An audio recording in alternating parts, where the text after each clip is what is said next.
Нетрезвый водитель автомобиля «Шевроле Круз» протаранил «Порше» на перекрестке проспекта Победы и улицы Родина.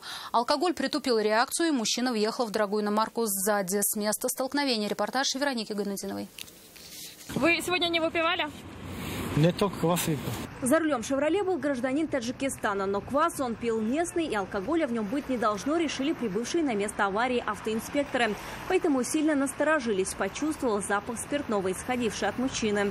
Ему предложили пройти тест, водитель согласился, в итоге прибор показал почти 0,7 миллиграмма чистого спирта в литре выдыхаемого воздуха. Вывод тут был один: пил мужчина далеко не квас. Вероятно, его состояние не позволило вовремя среагировать на дорожную обстановку и заметить остановившийся впереди Порше.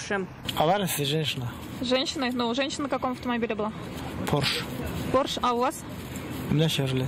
А как вообще произошла авария? Ну, просто не успел тормознуть, она сразу тормознула. Столкновение было не сильным, в аварии никто не пострадал. После оформления всех документов автоледи, управлявшая Порше, уехала с места аварии. А вот машина виновника отправилась на штрафстоянку на эвакуаторе. К тому же нетрезвый мужчина будет вынужден оплатить штраф 30 000 рублей за езду в пьяном виде. Из закона за руль он уже не сядет в течение ближайших 2 лет.